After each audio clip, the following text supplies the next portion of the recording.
Hey, welcome back lads. So we have some more leaked information about the future of Black Ops 6 Zombies and the plans for the rest of the DLC maps, and yeah, this info is absolutely insane, so let's just get into it. So a credible leaker, the Ghost of Hope, has claimed that there are still 3 more Zombies maps planned for Black Ops 6, which would give us a total of 5 DLC maps, and that would be 1 new Zombies map in every season apart from just 1. Wow, okay, so they are pumping out a lot more Zombies maps than usual, and that is why we already have 2 DLC maps released. The next map we know is The Mansion, Richtofen's mansion outside of Liberty Falls, and that is the HQ for Richtofen's Project Janus experiments. And then the map after that is the Janus Towers, which is some facility outside of Liberty Falls and next to the mansion.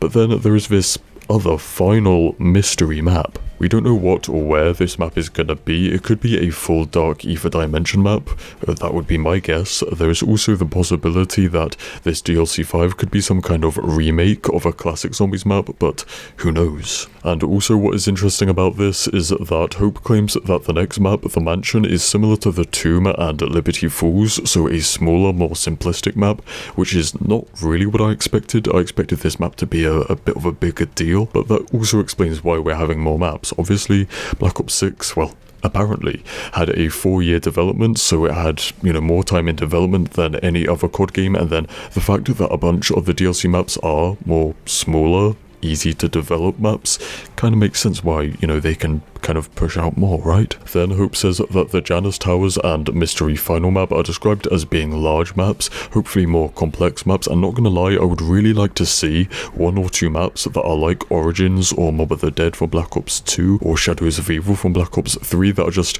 on another level of, being big and complex maps with a lot of depth. And to be honest, that is also what makes those maps so popular, right? Is that there's so much to do, so much depth and, objectives and little side quests and Easter eggs in those maps that it just makes them feel like they are more than maps. They're a lot more, there's a lot more to them than just simply being a map. That is what makes those fan favourites. It makes them feel like higher quality experiences, and that would be a good kind of contrast to these smaller, more simplistic maps, and then that way you're giving different style Zombies maps for different, portions of the community, the hardcore fans and the more casual, laid-back fans. So yeah, it is just a bit of a guess, but if the final mystery map is a full Dark Aether Dimension map, then I imagine it would be kind of similar to the map Revelations from Black Ops 3, but instead of these different floating islands and space, it would be the different biomes of the Dark Aether. You know what I mean? Like how in the Tomb, the Dark Aether area is kind of like it has almost like an enchanted forest vibe